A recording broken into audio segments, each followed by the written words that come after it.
As I drove up to Harrisburg this morning, I had to drive through a highway construction project that has been dragging on since 2015.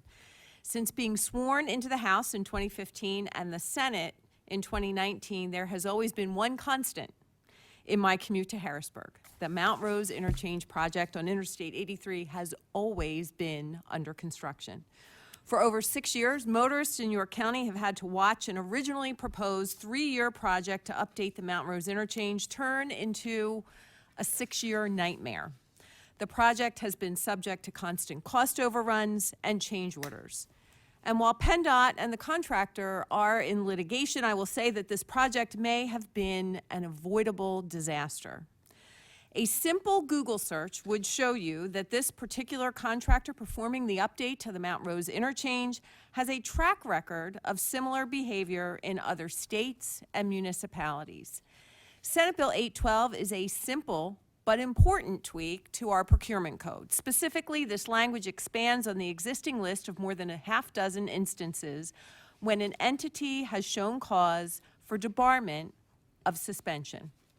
The law already requires the state and its evaluators of these bids to look at an applicant's demonstrated history of things like making false statements, failure to complete projects within a set time frame, unbalanced bids in other states or other governmental entities. However, our state's procurement code does not weigh a company's performance with out-of-state projects.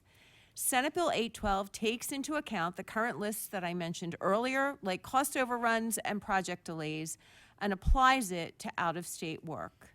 This morning, I did a Google search for more recent articles, and sure enough, the Los Angeles Times posted an article on October 8th titled, "Cost Overruns Hit California Bullet Train Again Amid a New Financial Crunch." The article goes on to explain the cost overruns with a new high-speed train in California. And the article points out this high-speed rail and the back and forth between governments and contractors. But one sentence really stood out to me. And I quote, "So far, the team has received approval of 383 past change orders that largely accounted for a contract growing from $1 billion to $2.4 billion. Let's learn the mistakes of other states so that we don't repeat them here in Pennsylvania, or in this case, in York County, with another Mount Rose Interchange debacle."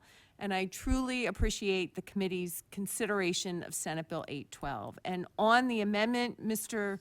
Chairman, the amendment deletes Public Works Project, and it replaces it with government agency contract or subcontract.